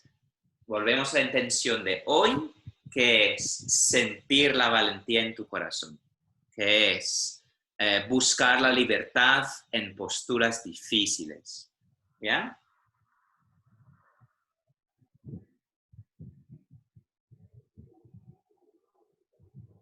Or you could say,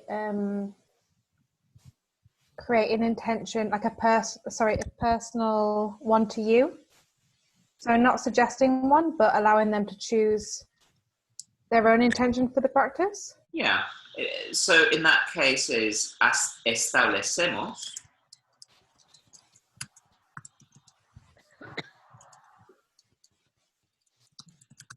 nuestra propia intención para la práctica de hoy. So propia means something that's your own. Yeah? So tu propia intención, busca tu propia intención, establezca tu propia intención. Yeah?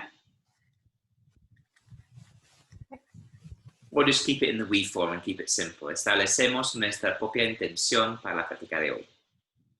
Stanley wrote me a message. Let me just have a quick look. So,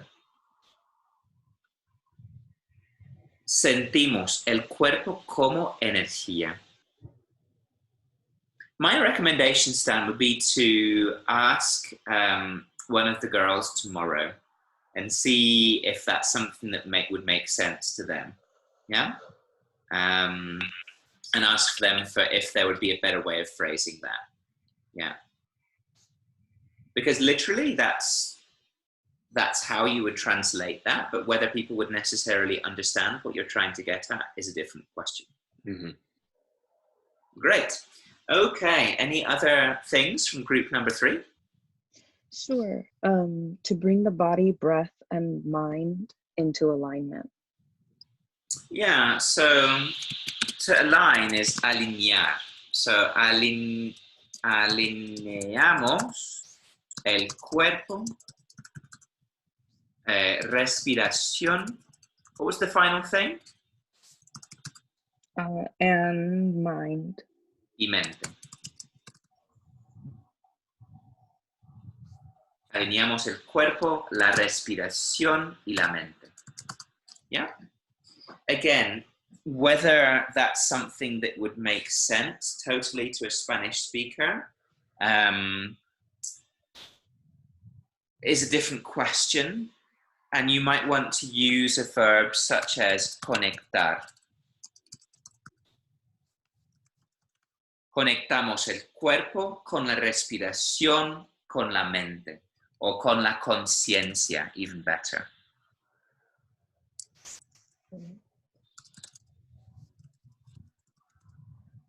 Great.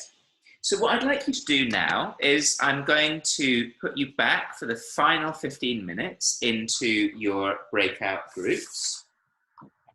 And what I would like you to do is to pick 2 postures, yeah? Create simple and direct physical cues for those postures and add some kind of introspective language, right? Whatever that might be for that posture. So for example, a nice easy one is Tadasana. Nos ponemos de pie. Separamos los pies al ancho de las caderas. Llevamos los hombros hacia arriba y atrás. Conectamos omóplatos y cerramos los ojos. Centramos la atención en la respiración. And that's it. So I've given a couple of direct, clear cues to come into the posture, and then I've given a little bit of introspective language there as well. Does that make sense? You can put your thumbs up if it does. All right. Great. So I'm going to split you into your groups, 2 postures, a couple of cues, and some introspective language. And you're going to have 15 minutes. Okay, let me see if I can find the breakout rooms. All right.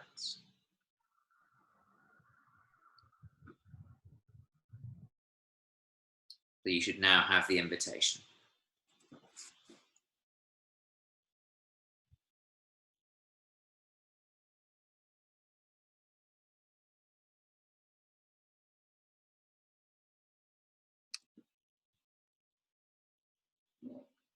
Not my day.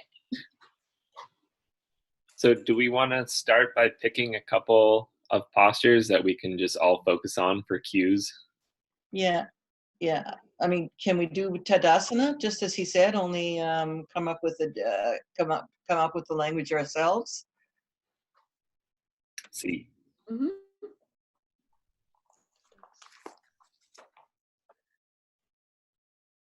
And maybe like downward dog.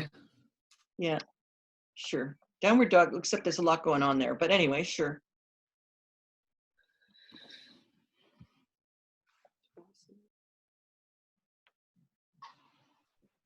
Okay, so for Tadasana. So start with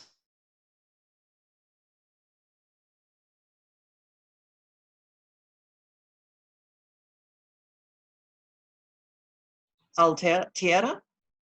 You plant your feet on the ground. Pardon me? La tierra. Yeah. Okay. Altiera, did you say a la tierra? A la tierra. A la tierra. Maybe just raise your chest and lower your shoulders. I mean, that's what I would say, but somebody else can jump in there. That's fine with me. Okay, would you say Llevamos la pecha y hacia pecho, those, yeah, y lower, hacia al lower, bajo, los escapulas. Does that sound like something? Okay. So you could say you say llevamos los hombros hacia abajo. ¿Es correcto? So for shoulder blades, I think so llevamos los hombros hacia atrás y conectamos omóplatos. I think that's a nicer phrase. So I'll just put that in the group chat there. Conectamos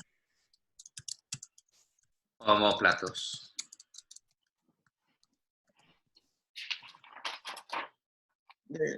Vamos, omoplatos. So I said it's scapulas, but omoplatos is better. Either las escápulas or los omóplatos.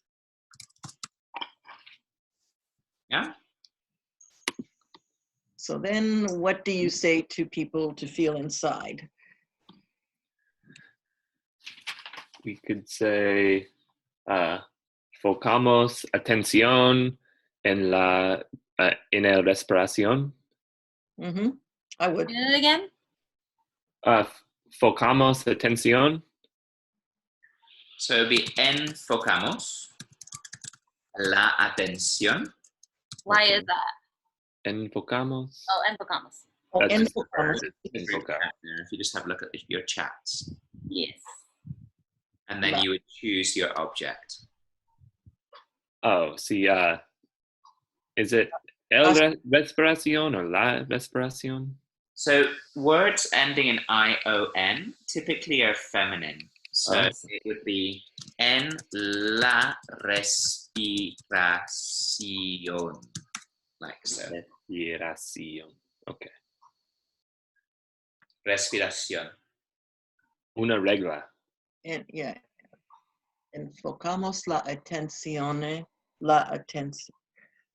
I sometimes talk about just like opening, you know, your heart, the clavicle. So la. What about abrimos la corazón. So it'd be el corazón, yeah?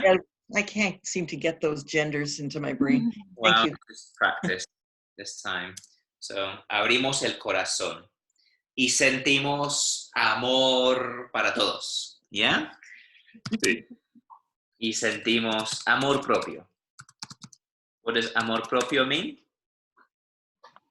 Your own love for yourself, your own love. Self-love. Self. Self-love. Sentimos amor propio.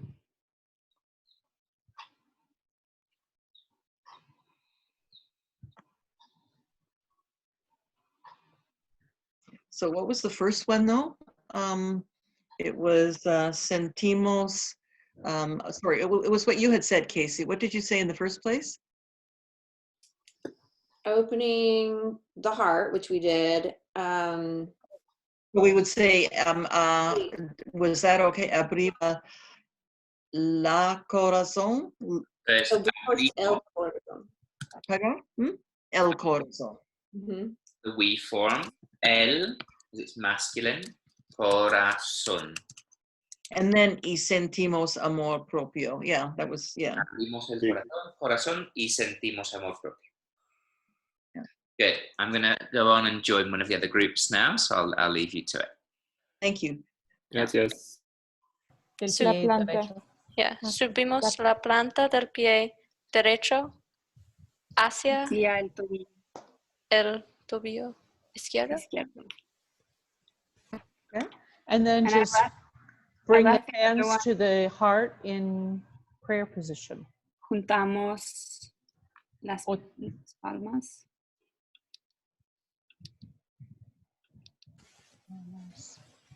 Las palmas. En tu corazón. En la, and what do they call it? En centro. En el En el centro centro. de la corazón. Del corazón, because it's Del masculine. corazón, sí. Ahora, it was la posición de oración o algo así, like the prayer, or just juntamos las palmas en el centro del corazón. Okay. So, okay. And then what do we want them to feel? Feel the steadiness in this pose. I mean, they're not going to feel steady, but I don't know. Grounded. Feeling a Feel steadiness, grounded. grounding. Feel grounded like a tree, like the roots of a tree. Yeah. So feel visualize. rooted. We can use like visualize yourself as a tree rooted to the ground. So simplifying that, we would like say visualize. Visualizamos y manejamos que somos árboles plantando en la tierra. So plantando is not quite the right verb. Yeah. So you could say, you could just use a metaphor, you know, you don't even need to use the word visualize. You could just say, somos árboles, yeah? Okay. Enraizados en la tierra. And it's considerably easier that way there. So let me just pop that in the chat. So somos árboles enraizados en la tierra. And then once you've set up that metaphor, sorry, what was the position that you're in right now? Tree. Tree. Yeah, you can say, movemos las ramas en el viento. You know, you can start getting more kind of poetic there. Or you could say, crecemos hacia el sol, you know, like grow towards the sun. And there's all kinds of like things that you can start using once you're kind of working with a metaphor. So, crecemos hacia el sol, yeah, o movemos nuestras ramas en la brisa. So move your branches in the breeze, you know, you can kind of do whatever you want.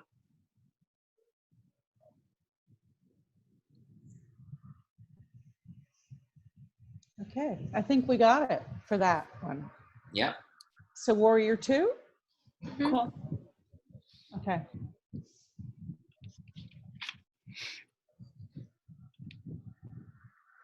Sorry, I'm just finishing writing down what he wrote, and I'll be with you guys in a second.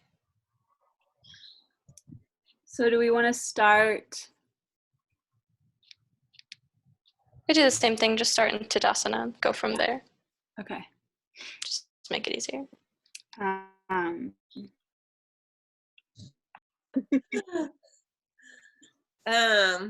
Well, I mean, do we have to say that at all? Can't you just say, after you get the knee down, can you just kind of say, alargamos la pierna de izquierda?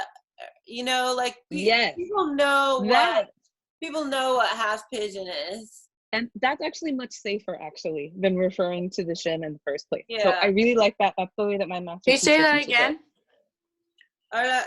Alargamos la pierna izquierda. Like, or you maybe even could even say, behind you, you know, hacia, what's behind again? Atrás. Hacia atrás.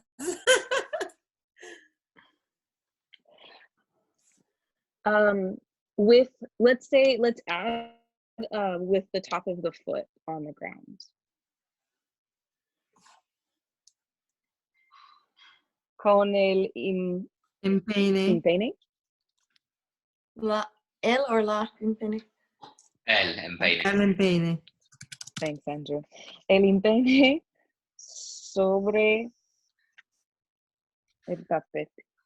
I don't know if sobre is the best one on this one. You know what? I have to apologize to all you guys. I need to actually get going right now. I need to cut it short a little bit today. So thank you, Andrew. You're totally awesome. I might be a little bit late tomorrow morning too, so I apologize. But so you know, the homework for tonight will be to create another 8 to 12 postures in Spanish. Okay. This time with introspective language as and when appropriate. Okay. Does that make sense? Totally. Awesome. Gracias. Con mucho gusto. In Spanish, of course. Sí, So you can work with claro, it, 'cause the claro. teachers will be back tomorrow. Kelly, Andrea, and Jamie will be back to work with us again.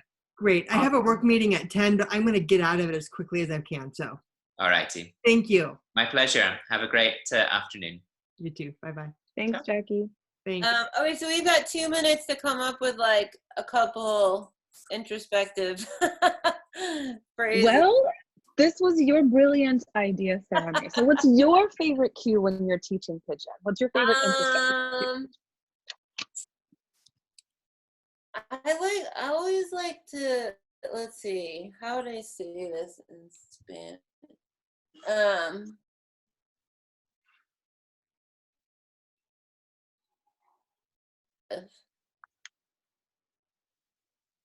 I always try to say something about like relaxing into the stretch versus pushing into the stretch.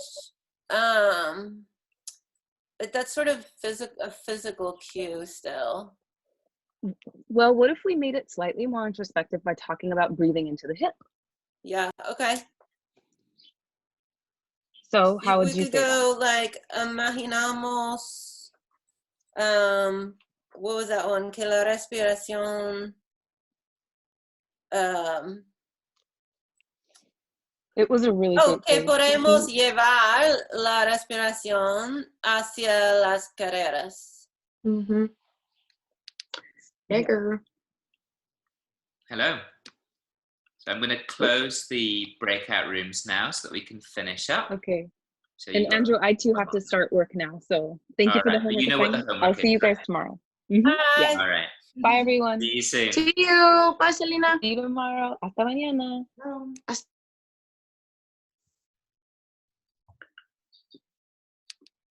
We could also use for our second one, surrender. Oh, yeah. Oh, hey, guys. Okay, welcome back, Hey. everyone. So well done today. It's challenging talking about introspection. So my invitation to you is just to really keep it simple for now.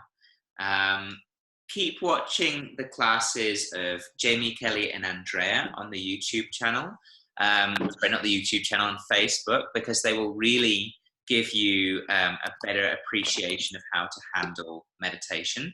I also recommend going back and watching Andrea's class, the one that is on our YouTube channel, because there she has both an opening meditation and a body scan at the end. So she's got two things that you can really absorb yourselves in and see how she's using the language.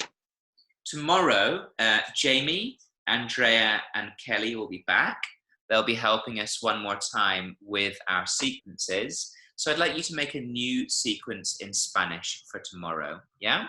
So 8 to 12 postures, create the cues in language that's direct, clear, and simple, and then pop in introspective language as and where it's useful. Does that make sense? See. All right. So thank you so much for all of your hard work today, everybody. It's been really fun. Hopefully you're all feeling a little bit more confident with your Spanish after taking it up again this week. And we'll see one another soon. Andrew. Yeah. About the homework. Were we supposed to be doing the second portion of Andrea's class? Or what do you mean by the second portion? Because I know when we went over this morning, we went over the meditation introduction part. Did I miss going over the other part, or? No, we just didn't have time to do both workshops. Oh, okay. Today. Just okay. Sure. Yeah. All right. Have a lovely day, and I will see you all tomorrow. Bye, friends. Great, thank you. Ciao. Adios, amigos. Adios.